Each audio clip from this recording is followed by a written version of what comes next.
Estas corrientes colonizadoras, estos grupos españoles, tenían como misión principal fundar ciudades. Y muy pocos se preocuparon por el desarrollo del indio, por el desarrollo de los territorios. Unían a sus ciudades con rutas, con caminos, se trasladaban por esos caminos, llevando mercadería que luego mandaban a España. Y la dinámica de estas ciudades era muy importante, pero no iba más allá de la ciudad. Entonces quedaban extensísimos territorios sin colonizar, sin ni siquiera investigar, y con grupos de aborígenes sueltos que tampoco se incorporaban a la vida del español. Solamente se incorporaban los aborígenes que los españoles sometían y esclavizaban, ¿sí? Así funcionaba la colonia en ese tiempo, hasta que los españoles se dieron cuenta que Buenos Aires era un muy buen puerto para enviar todas sus mercaderías hacia España sin necesidad de cruzar por Panamá o por el sur de América del Sur, y fundan el Virreinato del Río de la Plata con capital en Buenos Aires. Y Buenos Aires se convierte en un próspero puerto con aduana que cobraba gran cantidad de dinero por la importación y exportación de mercaderías.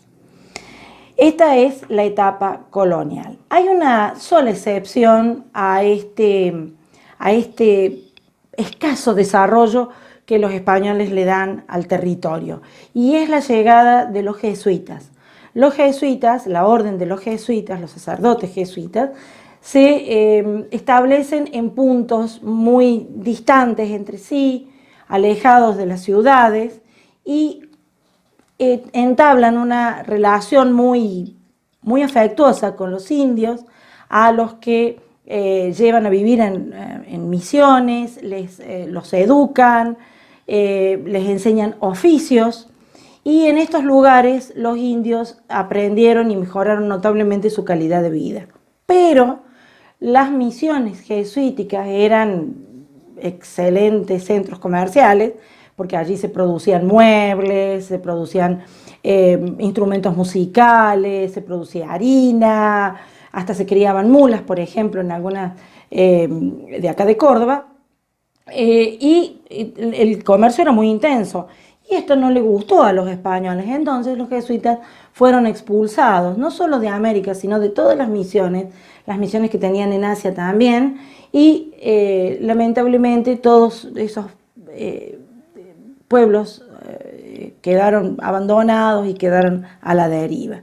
Hoy por hoy las misiones jesuíticas sabemos que son monumentos nacionales maravillosos que recuerdan un pasado de, la verdad, glorioso del asentamiento de los jesuitas en nuestro territorio.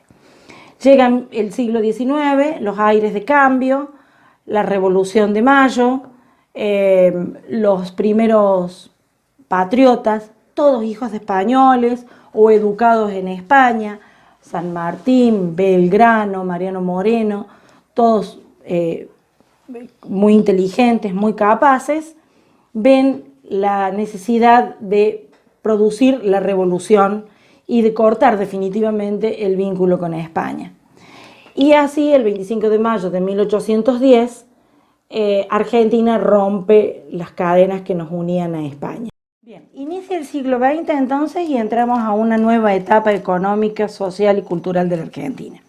Argentina, gran potencia productora de alimentos, un país con una gran economía basada en la producción del campo, que tenía grandes diferencias sociales.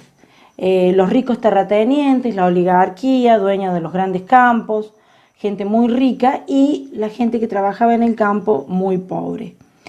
En este contexto, el mundo entra en una nueva fase, que es la de las guerras mundiales. La Primera Guerra Mundial encuentra a Argentina rica, pero de repente desprovista de la maquinaria y de las herramientas necesarias para trabajar, porque todos esos insumos nosotros los comprábamos a Europa. Entonces, Europa en guerra no lo fabrica y nosotros no teníamos a quién comprarlo. Surge así la industria argentina, la industria nacional. Las primeras industrias relacionadas con la producción de alimentos, industrias con metalmecánica para la producción de herramientas, alguna maquinaria, industria química, textil, frigorífica. Esas fueron las primeras industrias que se desarrollaron en la Argentina. Características de esta etapa: las industrias se radican cerca de las ciudades, esto genera un gran desplazamiento de población del campo hacia las ciudades y la aparición de los barrios obreros.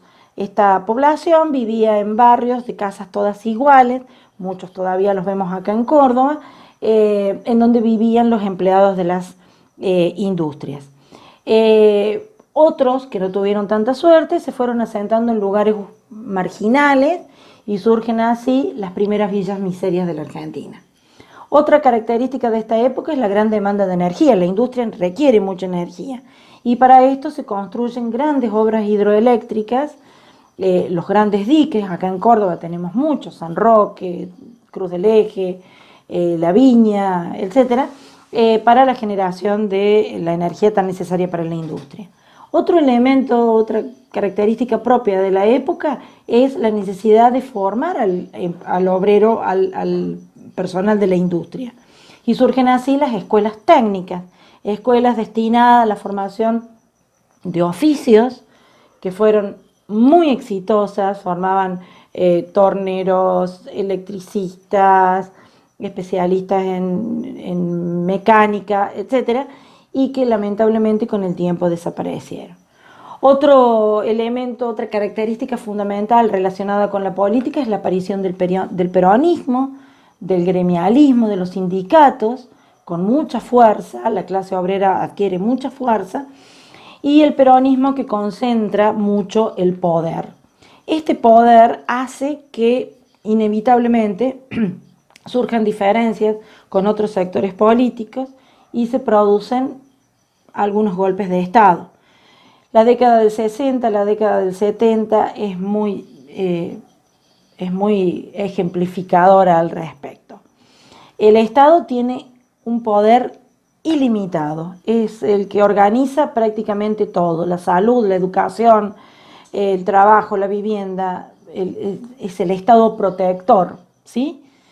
Esta etapa termina con el último gran golpe de Estado, el de 1976, que fue el más trágico de la historia argentina.